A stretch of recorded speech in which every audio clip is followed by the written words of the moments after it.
The river does not look dangerous.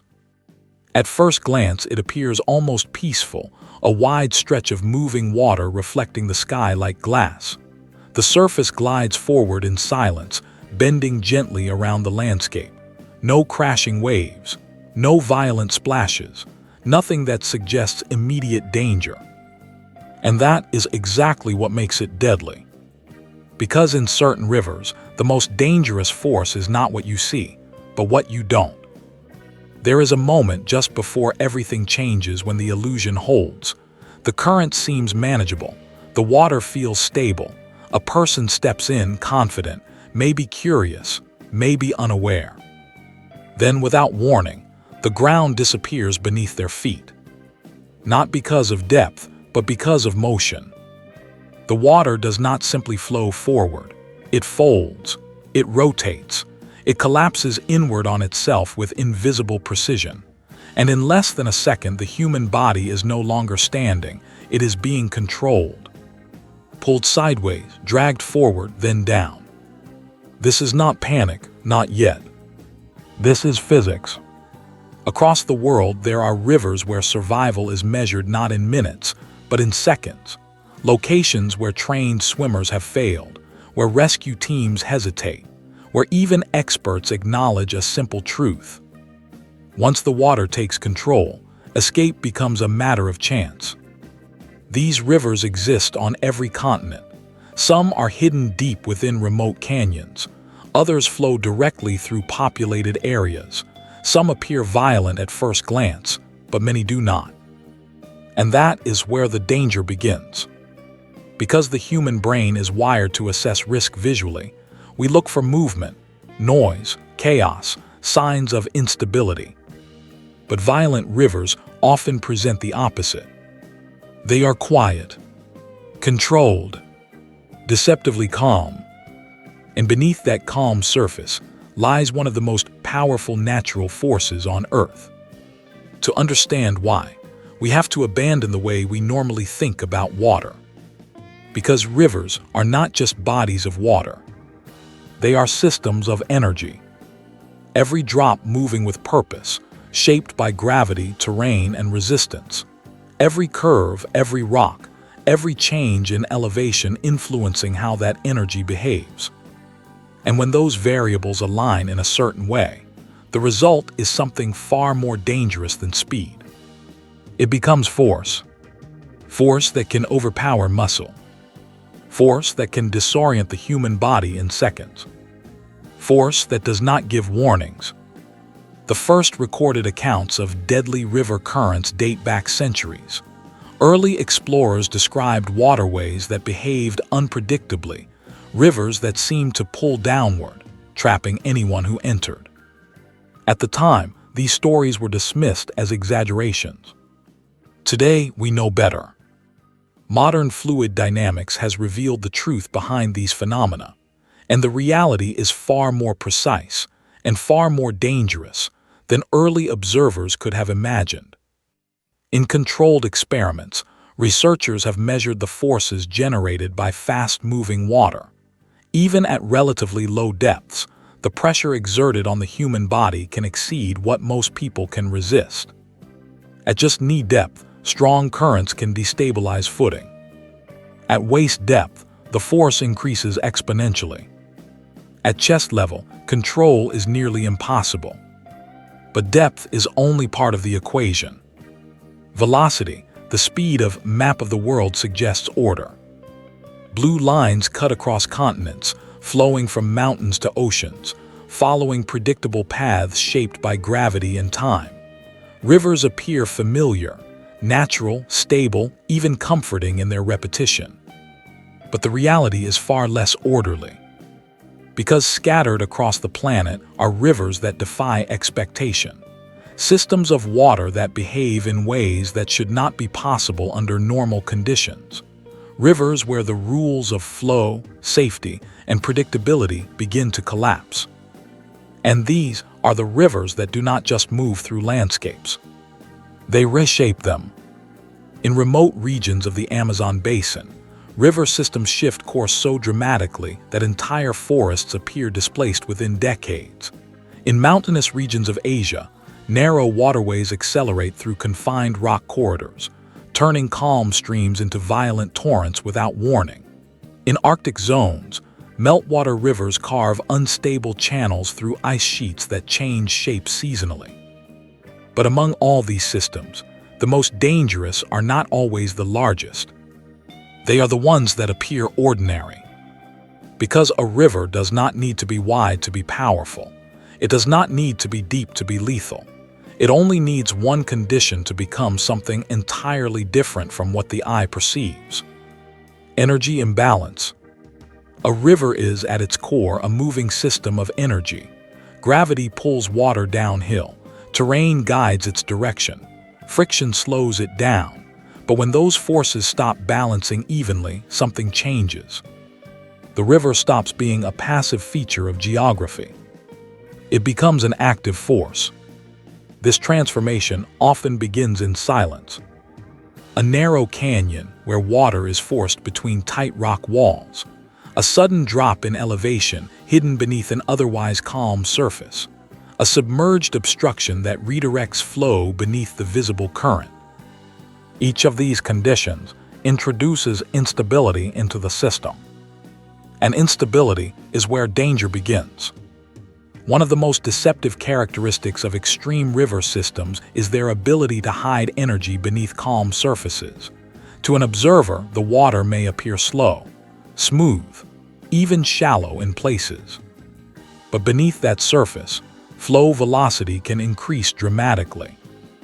Water moving through confined spaces behaves differently than water in open channels.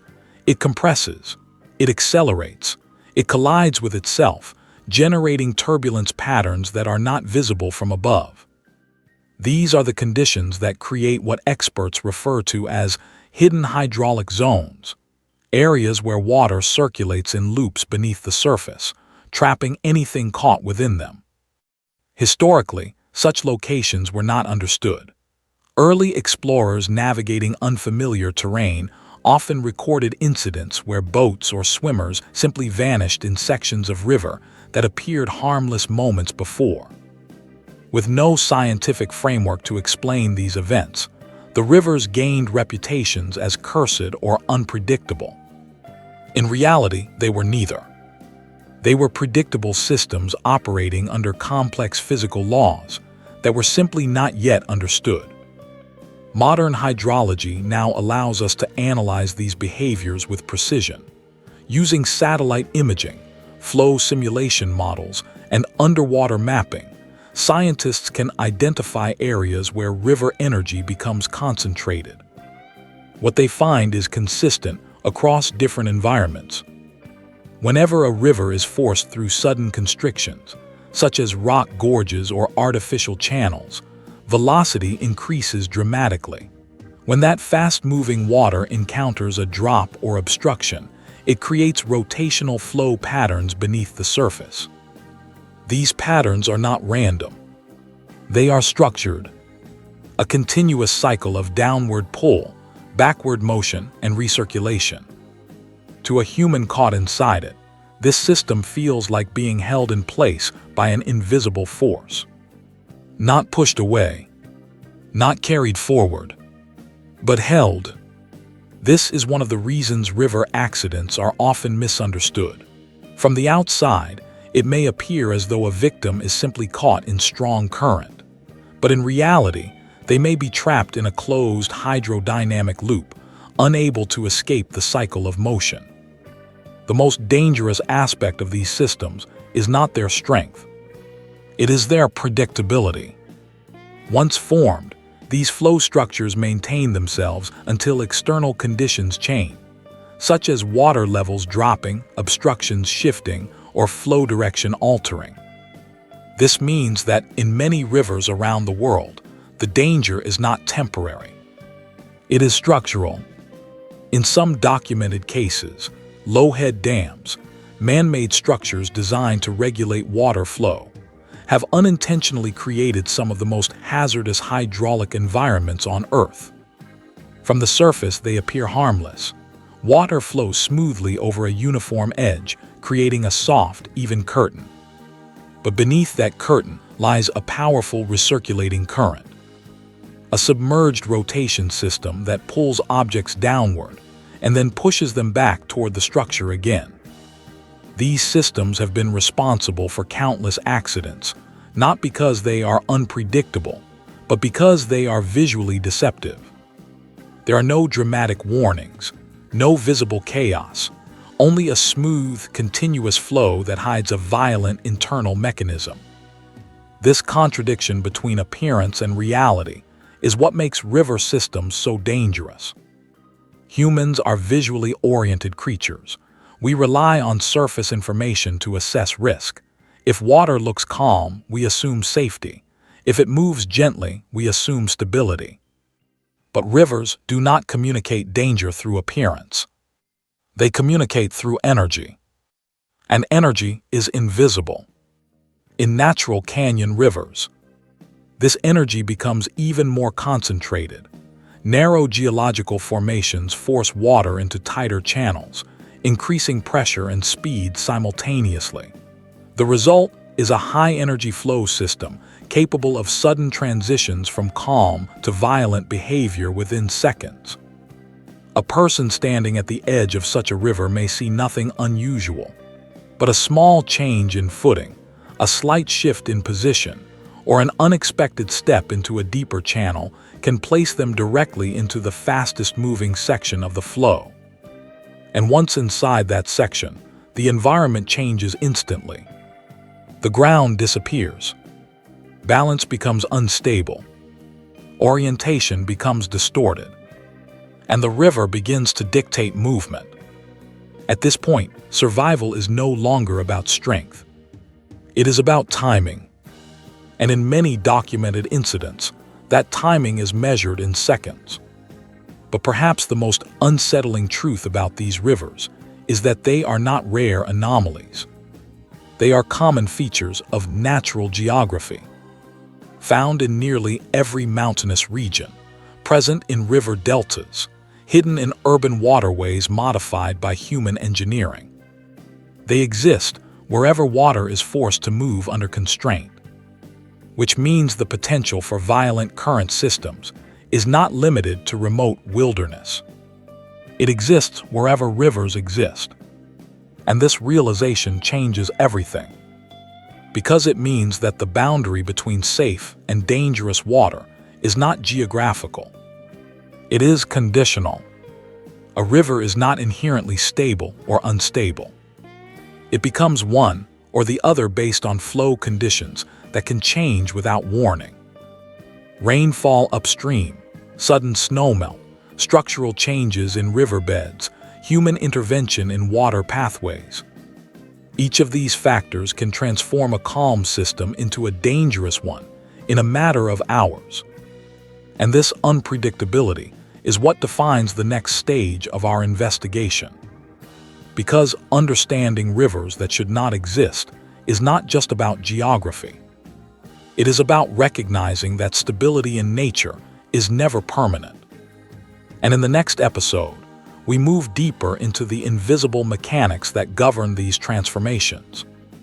The science behind the force, the structure behind the motion, and the reason why water, one of the most essential elements for life, can so easily become one of its most immediate threats. There is a fundamental problem with water. It does not reveal its internal structure to the human eye. A river can appear calm on the surface while containing violent motion beneath it. It can look shallow while hiding powerful downward pressure gradients. It can seem slow while internally accelerating through narrow subsurface channels. This disconnect between appearance and reality is where most misunderstandings begin. Because water is not a static object. It is a dynamic system governed by pressure, velocity, gravity, and resistance, all interacting simultaneously at every point in its flow. And when those forces shift even slightly, the entire system changes behavior. To understand how rivers become dangerous, we must first understand how motion in fluids actually works. At the most basic level, water moves because of gravity. Higher elevation water flows toward lower elevation areas. This creates a directional force known as potential energy conversion. But gravity alone does not determine how dangerous a river becomes. The real factor is how that energy is distributed. When water flows through open, wide channels, energy spreads evenly. The system remains relatively stable. Velocity increases gradually. Turbulence remains manageable. But when the channel narrows, everything changes. The same volume of water must pass through a smaller space.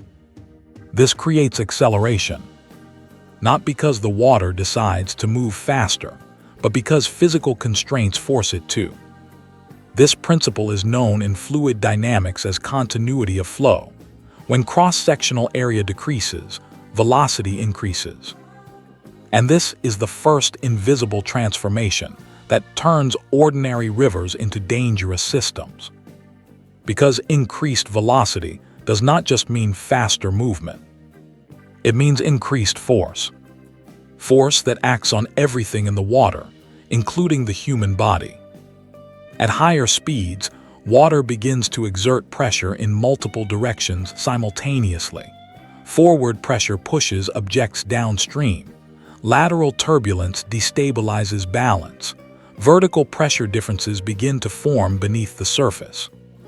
And this is where the most dangerous phenomenon begins to appear. The downward pull effect. Often misinterpreted as suction, this is not a literal vacuum.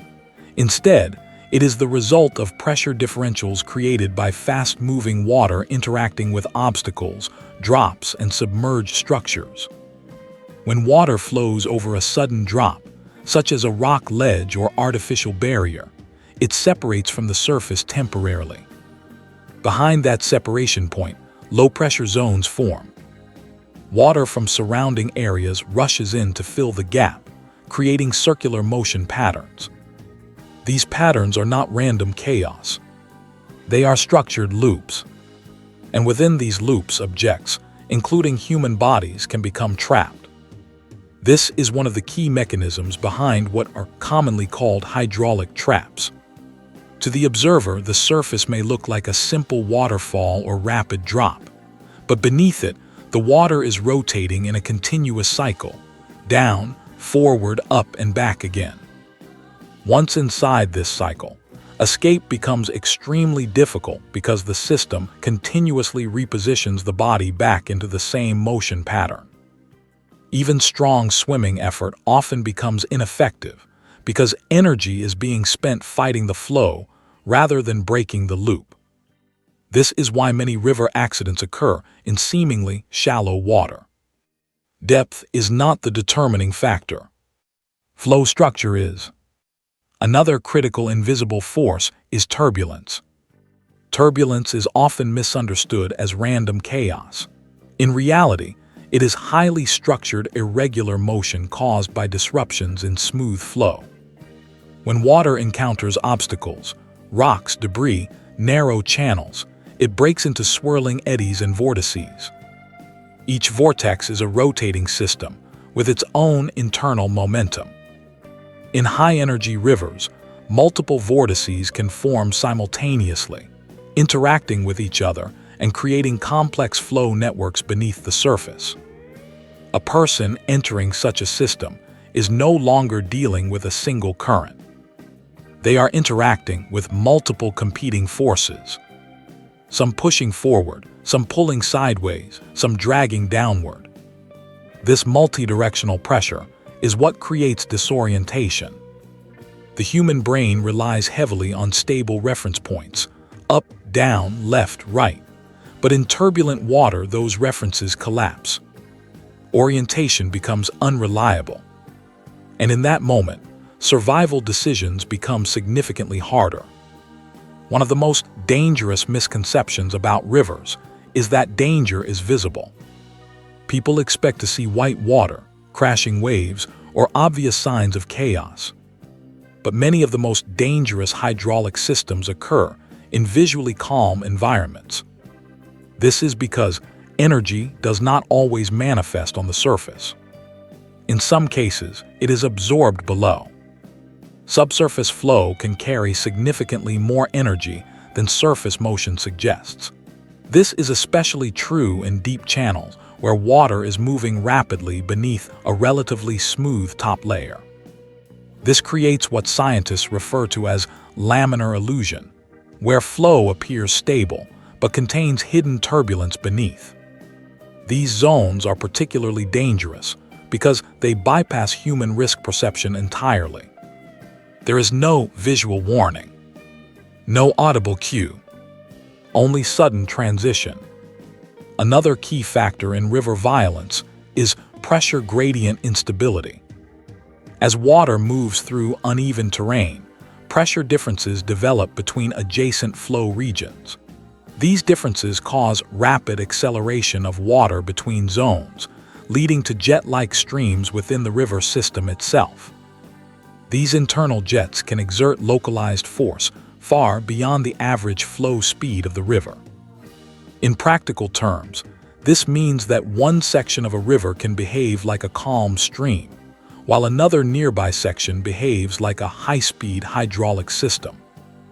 This inconsistency is what makes navigation unpredictable, and unpredictability is the foundation of risk. Historically, humans have attempted to control these forces through engineering.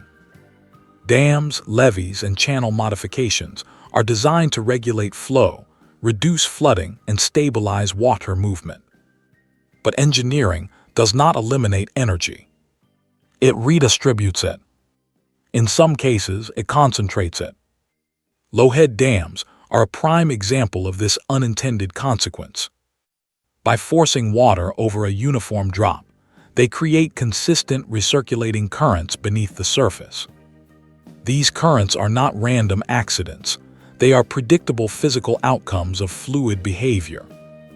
Yet their predictability does not make them less dangerous. In fact, it often makes them more dangerous, because their uniform appearance hides their internal complexity. From above, the water appears smooth and harmless. But below, it is continuously cycling through a closed energy loop. Downward pull, forward motion, upward return. Repeat indefinitely until external conditions change. This brings us to another crucial concept in fluid dynamics: system stability. A stable river system maintains consistent flow patterns over time. An unstable system fluctuates rapidly between different states. Most dangerous rivers exist in partially unstable states, where stability appears present, but underlying energy structures are constantly shifting. This creates a deceptive environment where conditions can change without visible warning. Rainfall upstream can suddenly increase flow volume. Snowmelt can accelerate seasonal discharge. Structural shifts in riverbeds can redirect entire currents overnight. Each of these factors alters the internal balance of the system. And when balance is disrupted, energy redistribution occurs instantly. What was once a manageable flow becomes a high-energy channel. And what was once safe becomes hazardous. The critical point to understand is that rivers do not become dangerous gradually in most cases. They transition, sometimes abruptly, sometimes invisibly. And this is what makes them so difficult to assess in real time. Because by the time danger is visually apparent, the system may already be fully active. In the next episode, we move from theory into impact, from invisible forces to real-world consequences, from fluid mechanics to human survival. And we begin to explore what happens when these systems are no longer observed, but entered. There is a moment in every river incident that defines everything that follows. It is not the moment of entry. It is not the moment of panic. It is the moment control is lost beneath the surface. Above water, survival feels active. Movement is visible. Direction is possible. Even in strong currents, the human body can attempt correction adjusting position, reaching for stability, fighting against flow. But once the body passes below the surface, the environment changes completely. The rules no longer match human expectation. Sound disappears. Vision collapses. Orientation becomes unreliable. And most importantly, force becomes multidirectional. This is where rivers transition from powerful systems into enclosed mechanical environments that behave nothing like open water. To understand how people become trapped, we must first understand what happens beneath the surface layer. Because what appears as a simple body of flowing water is, in reality, a stacked system of interacting forces. The surface is only the visible boundary of a much deeper dynamic structure. Below it, water is constantly moving in multiple layers. Some layers flow forward rapidly, others circulate backward. Some move downward through pressure gradients. Others rise due to displacement and buoyancy shifts. A human body entering this system does not interact with a single current. It interacts with all of them at once. And that is where disorientation begins. One of the most critical mechanisms responsible for underwater entrapment is recirculating flow. In certain river conditions, water does not simply move downstream in a straight path. Instead, it forms looping structures where water cycles through a continuous rotation. Downward motion pulls objects beneath the surface. Forward motion carries them downstream. Upward motion brings them partially back toward the surface. And backward motion returns them to the original position. This creates a closed loop. From the outside, it may look like turbulence or churning water. From the inside, it behaves like a cycle with no exit point. The body is not stationary, but it is not escaping either. Each attempt to move forward is counteracted by the returning force of the loop. This is why many river entrapment cases show repetitive resurfacing before final submersion. It is not random struggle. It is repeated circulation within a structured hydraulic system. Another contributing factor is pressure imbalance beneath obstacles. When water flows under bridges, rocks, or submerged structures, it often accelerates into narrow gaps. This acceleration creates low-pressure zones on the downstream side. Water rushes in to fill these zones, producing backward suction-like motion. Although commonly described as suction, it is actually pressure equalization. But for a human body caught in this region, the effect is the same. Movement becomes restricted. Escape routes collapse. And the body is drawn repeatedly back into the high-energy zone.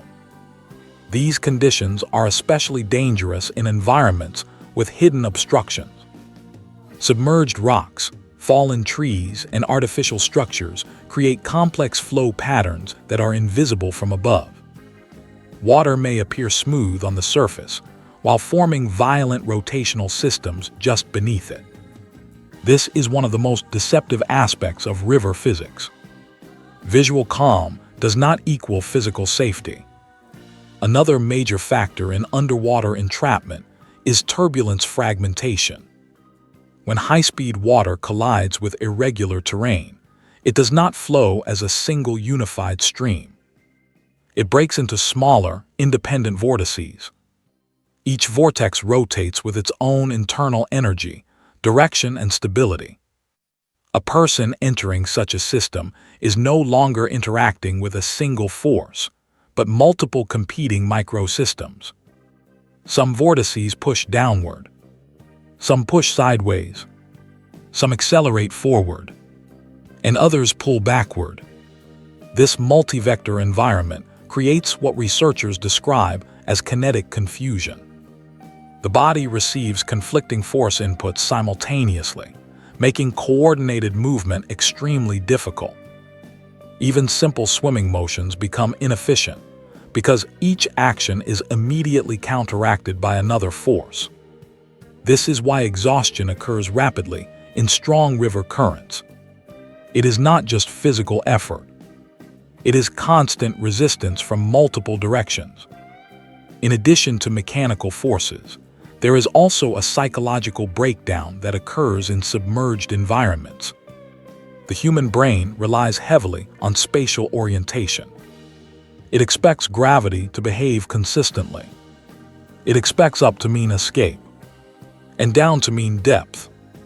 But underwater in turbulent rivers, these references become unreliable. Air bubbles rise unpredictably. Light refracts through moving water layers. Sediment clouds obscure visibility. And rotation distorts directional awareness. As a result, the brain begins to misinterpret motion. What feels like upward movement may actually be lateral drift. What feels like progress may be circular motion within a hydraulic loop.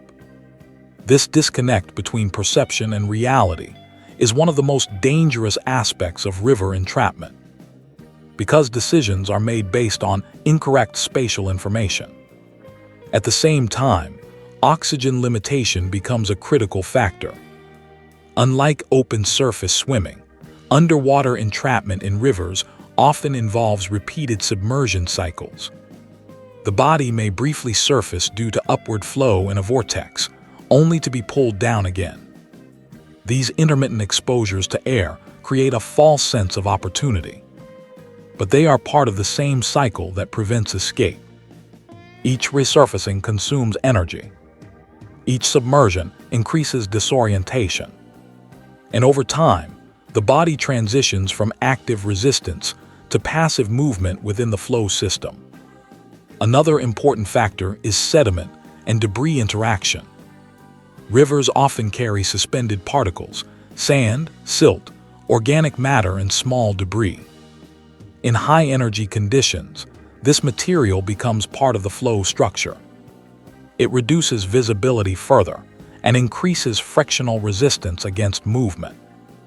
In some cases, debris can physically obstruct escape routes or create entanglement hazards beneath the surface. Fallen branches, submerged vegetation, and artificial waste can all become secondary trapping mechanisms within an already dangerous system. When combined with hydraulic loops and turbulence, these factors create layered entrapment environments. This means that escape is not prevented by a single force, but by multiple overlapping systems working simultaneously. Historically, many river accidents have been misinterpreted as simple drowning incidents. But modern fluid analysis reveals a more complex reality. In many cases, victims are not simply overwhelmed by water. They are held within structured flow systems that continuously recycle their position within the same region of motion. This is why rescue operations in such environments are extremely challenging. Even trained professionals must account for unpredictable subsurface currents, hidden vortices, and structural hazards that cannot be fully observed from above. Approaching a trapped zone can place rescuers into the same hydraulic systems, creating secondary risk. This is why certain river rescue situations are considered among the most dangerous in emergency response work. Another overlooked aspect is time compression. From an external perspective, river incidents may appear to unfold over several minutes. But from the perspective of the individual within the system, conditions change in seconds. Initial entry is often followed by immediate loss of footing. Within moments, orientation becomes unstable. Shortly after, repeated submersion cycles begin. And once these cycles stabilize, the system enters a sustained entrapment phase. This rapid progression leaves very little margin for correction. Unlike other environmental hazards, rivers do not provide gradual escalation in many cases. They transition quickly from stable to unstable states. And once that transition occurs, reversal is difficult without external intervention. As we move forward in this investigation, we begin to shift from mechanical explanation to human impact. because understanding how these systems function is only part of the story. The other part is understanding what happens when humans encounter them directly. Not in theory, but in reality. And in the next episode, we examine the structural failures, engineering interventions, and environmental conditions that amplify these dangers even further. Human beings did not only learn to fear rivers, they learned to reshape them.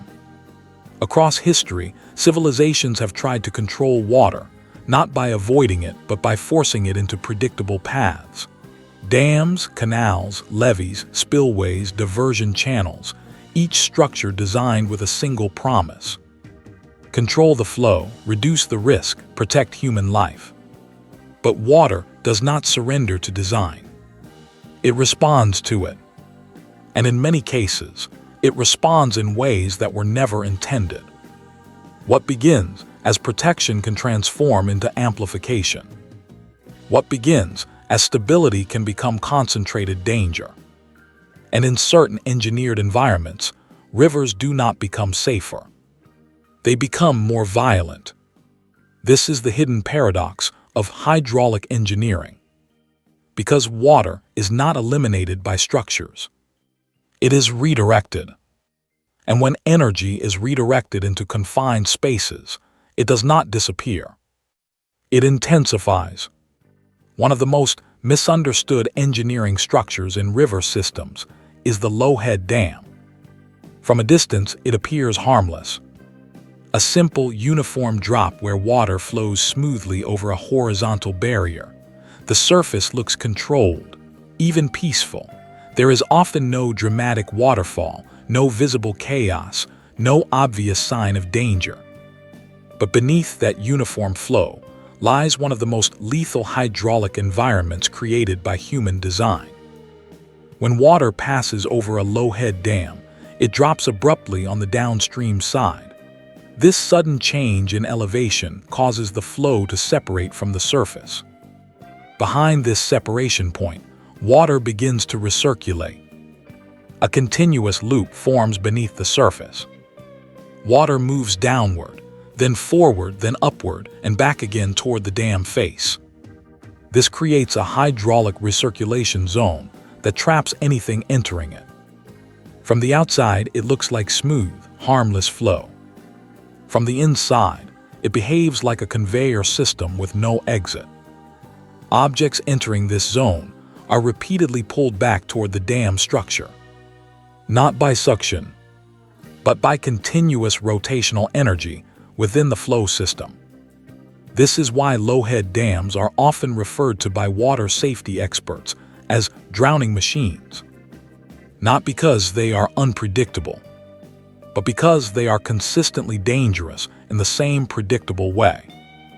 The hazard lies in perception. Most people do not recognize the structure as dangerous because it does not visually match the idea of a waterfall or rapid current.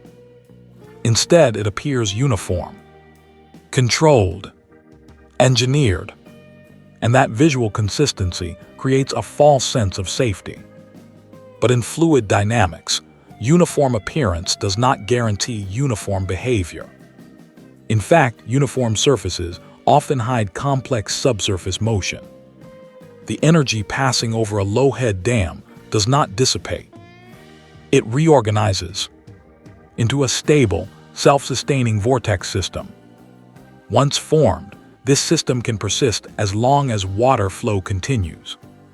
And within this system, escape becomes extremely difficult. Even strong swimmers struggle because the recirculating force continuously returns them to the base of the structure. Attempts to move away are counteracted by returning flow vectors beneath the surface. This creates a closed-loop environment with no natural exit point. In many documented cases, rescue attempts have failed not because of lack of effort, but because rescuers themselves become caught in the same hydraulic cycle. This introduces a secondary danger, cascading entrapment. One victim becomes multiple victims within the same flow system. And this is not limited to low-head dams. Similar effects occur in poorly designed spillways, irrigation channels, and flood control structures. Anywhere water is forced to drop suddenly and reattach to a downstream surface, recirculation zones can form. The key factor is not the size of the structure. It is the geometry of flow separation. Another major engineering risk in river systems is channelization. When natural rivers are modified into straight, confined channels, water loses its natural ability to dissipate energy across wide areas. Instead, it becomes concentrated. Velocity increases, turbulence intensifies, and flow becomes more uniform, but also more forceful. This creates high-speed hydraulic corridors that can behave unpredictably during flood conditions. In natural rivers, bends and irregularities slow down flow and distribute energy. In engineered channels, that variability is often removed. The result is a system that is more efficient at moving water, but less forgiving during high-energy events. During heavy rainfall or snowmelt, these channels can rapidly transition from controlled drainage systems into high-velocity water highways. And because they are often integrated into urban environments, the risk extends directly into populated areas. Another overlooked engineering hazard is sediment buildup. When water flow is modified, sediment transport patterns change. In some cases, sediment accumulates upstream of structures. In others, it erodes downstream channels, deepening flow paths and altering hydraulic behavior. This can gradually reshape the river system over time, creating new flow dynamics that were not part of the original design. What makes this especially dangerous is that these changes are often invisible on short timescales. A structure may appear stable for years, but internally, flow patterns are continuously evolving until a threshold is reached, and then the system behaves differently. Sometimes abruptly, sometimes catastrophically. This delayed response is one of the most challenging aspects of hydraulic engineering, because systems that appear stable can still be undergoing internal energy redistribution. One of the most critical failures in water engineering occurs when multiple forces converge. For example, a controlled channel meets a flood surge. A low-head dam meets high-volume discharge. A spillway meets debris-laden flow. In these situations, engineered stability collides with natural variability, and the result is often amplification of hydraulic intensity. Flow speeds increase beyond design expectations. Recirculation zones expand. Turbulence becomes more chaotic, and previously predictable systems enter unstable regimes. This is where engineering limits are exposed, not because design is inherently flawed, but because natural systems operate with variables that cannot always be fully controlled. Another important aspect of engineering-related river danger is maintenance neglect. Even well-designed structures degrade over time. Concrete surfaces erode. Flow edges become irregular. Obstructions accumulate. And small geometric changes can significantly alter hydraulic behavior. In fluid systems, small changes can produce large effects. This is known as sensitivity to initial conditions. A minor shift in flow geometry can transform a stable system into an unstable one. A slight obstruction can create a new vortex. A small drop in elevation can generate a recirculation zone. And over time, these small changes accumulate until the system behaves in ways that differ from its original design parameters. This is why continuous monitoring is essential in hydraulic infrastructure. Because water systems are not static. They evolve, even when the structures around them do not. Historically, many river-related engineering disasters have been misunderstood as natural accidents. But modern analysis often reveals a combination of design limitation, environmental variability, and structural evolution. In many cases, the danger is not a single failure point. It is a chain of small interactions that collectively destabilize flow behavior. This complexity is what makes water engineering one of the most challenging fields in civil design. Because unlike static structures, rivers are dynamic systems that respond continuously to external and internal changes. And as human development expands into more river-adjacent environments, these interactions become more frequent. Bridges span faster-flowing channels. Cities expand near flood-prone waterways. Infrastructure modifies natural drainage systems. And each intervention adds a new layer of complexity to the system. In the next stage of this investigation, we move away from engineered systems and return to nature at its most unpredictable. Because even without human intervention, rivers possess the ability to shift, collapse, and transform in ways that defy expectation. And when nature reasserts control, the consequences can extend far beyond infrastructure. They extend into survival itself. There is a point in every river system where prediction fails. Not because science is incomplete, but because scale changes everything. A river that behaves calmly for months can transform within hours. A stable channel can become a violent torrent. A shallow flow can turn into a destructive force capable of reshaping entire landscapes. This is the moment when nature breaks control. And when it happens, it does not ask for permission. Rivers are often described as stable systems because they follow gravitational logic. Water flows downhill. It follows the path of least resistance. It responds to terrain. But this simplicity hides a deeper truth. Rivers are not stable systems. They are dynamic equilibrium systems. This means they constantly adjust themselves in response to changing conditions: rainfall, temperature, upstream discharge, sediment load, and terrain shifts. Most of the time, these adjustments are gradual. But under certain conditions, the system reaches a threshold. And beyond that threshold, change becomes rapid. This is the point of transformation. One of the most powerful triggers of river transformation is extreme rainfall. When rainfall exceeds the absorption capacity of soil and tributaries, water begins to accumulate rapidly in upstream regions. This accumulated water does not remain static. It converges into river channels, increasing volume dramatically. As volume increases, velocity responds. Not linearly, but exponentially in confined environments. This is where calm rivers begin to change character. The surface becomes unstable. Flow patterns begin to reorganize. And energy distribution shifts from uniform to concentrated. Another major factor is snowmelt in mountainous regions. During seasonal warming, accumulated snow and ice release large volumes of water into river systems.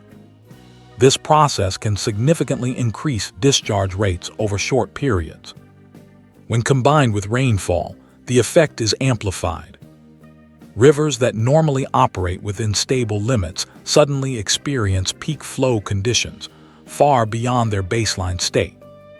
But water volume alone does not define danger. The real transformation occurs in flow behavior. As discharge increases, rivers begin to interact more aggressively with their boundaries. Riverbanks become erosion zones. Sediment is displaced. Channels deepen or widen depending on resistance patterns. And as geometry changes, flow dynamics shift again. This creates a feedback loop. More water leads to more erosion. More erosion changes flow paths. Changed flow paths alter velocity distribution. And altered velocity redistributes energy again. This is a self-reinforcing system. Once initiated, it can accelerate rapidly. In extreme cases, rivers can change course entirely. This process is known as avulsion. It occurs when a river abandons its existing channel and forms a new path through the landscape. From a geological perspective, avulsion is a natural part of river evolution.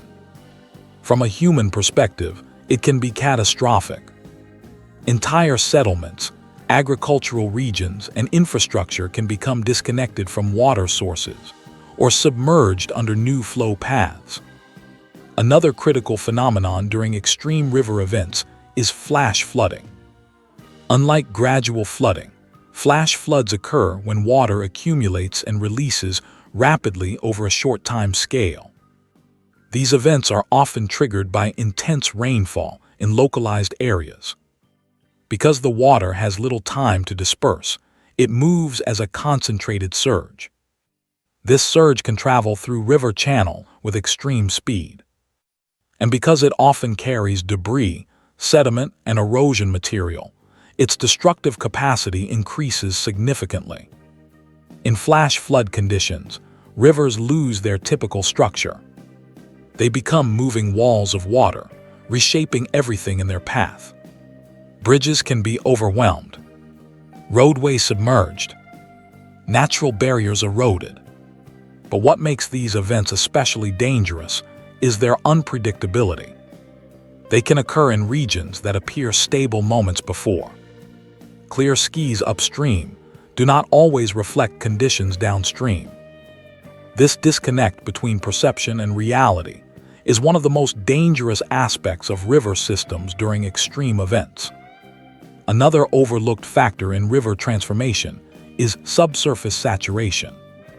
When soil becomes fully saturated, its ability to absorb additional water disappears.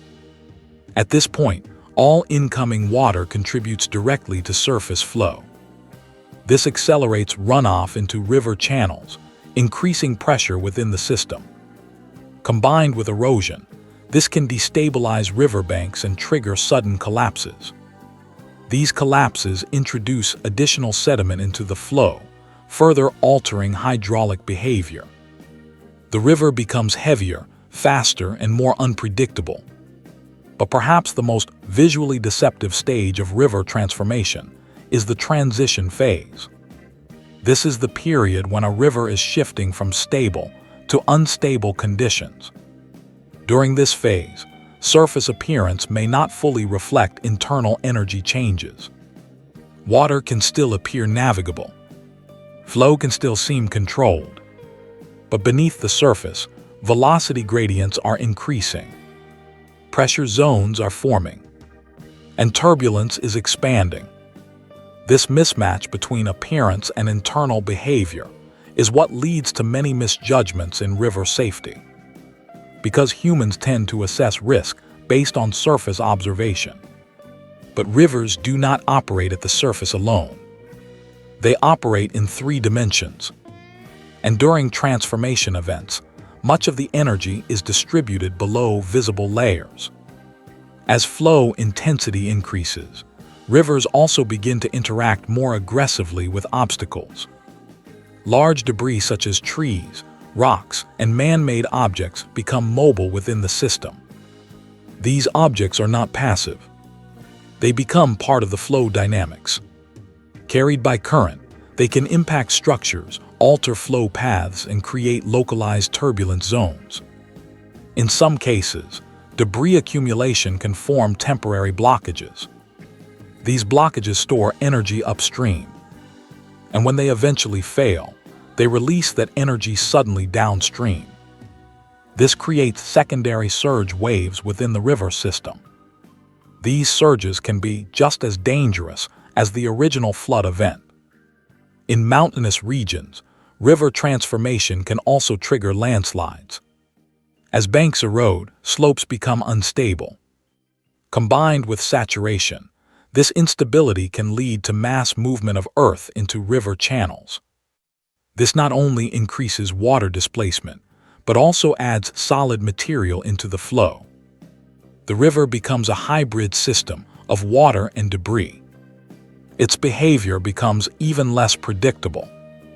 Another important aspect of nature-driven river instability is temporal variability. Unlike engineered systems that attempt to maintain consistent flow, natural rivers operate on fluctuating cycles. Daily, seasonal, and climatic variations all influence behavior. During transition periods between seasons, instability peaks. This is when rivers are most likely to shift behavior unexpectedly. And because these shifts are driven by multiple interacting variables, prediction becomes increasingly difficult. Modern hydrological systems attempt to model these changes using satellite data, weather forecasting, and historical patterns. But even with advanced tools, uncertainty remains. Because river systems are not isolated. They are connected to atmospheric systems, geological structures, and ecological cycles. This interconnectedness means that small changes in one domain can produce large effects in another. A rainfall event in one region can influence river behavior hundreds of kilometers downstream. A temperature shift can alter snowmelt timing. A geological shift can redirect entire flow networks. In essence, rivers are part of a larger environmental system that is constantly in motion. And when enough variables align, transformation becomes inevitable. In the final stage of this episode's focus, we return to the central theme. Nature does not break control because it is unstable. It breaks control because it is adaptive. An adaptation, under extreme conditions, can produce outcomes that exceed human expectation. In the next episode, we move from environmental transformation to human experience within these systems. Because understanding how rivers change is only part of the story. The next step is understanding what happens when people are directly caught inside those changes. When survival is no longer theoretical, but immediate. There is a strange contradiction at the center of every river survival story. On one side, the physics is absolute. Water follows measurable laws. Flow has structure. Forces can be calculated, modeled, and predicted with increasing accuracy. On the other side, human survival often appears to defy those same systems. People escape situations that should, by every mechanical expectation, be unsurvivable. Not because the laws of physics break, but because within those laws, there are rare moments where timing, position, and environmental fluctuation align just long enough to allow escape. These are not miracles. They are edge cases in a highly complex system. And they are the only reason survival is sometimes possible in violent river environments. To understand how escape happens, we must first understand what survival actually means in a hydraulic system. Survival in river currents is not about strength. It is about interaction with flow structure. Because once a person enters moving water, they are no longer operating independently. They become part of the system. Their body is influenced by velocity gradients, pressure zones, turbulence fields, and rotational currents. Every movement is either amplified or resisted by these forces. This is why conventional assumptions about swimming ability often fail in extreme river conditions. A strong swimmer in still water is not equivalent to a strong swimmer in a dynamic flow system, because the environment itself is actively changing the outcome of every movement. Yet despite this, there are documented cases where individuals have escaped violent currents. When examined closely, these cases reveal consistent patterns, not of luck alone, but of physics interacting with human response. One of the most critical survival mechanisms is energy conservation during flow interaction. In high-velocity water, resistance-based swimming, fighting directly against the current, rapidly leads to exhaustion. The body spends energy-opposing forces that are significantly larger than muscular output can counteract. This is why many survival guides emphasize directional adaptation rather than opposition. But in real incidents, survival often occurs before conscious strategy can even be formed.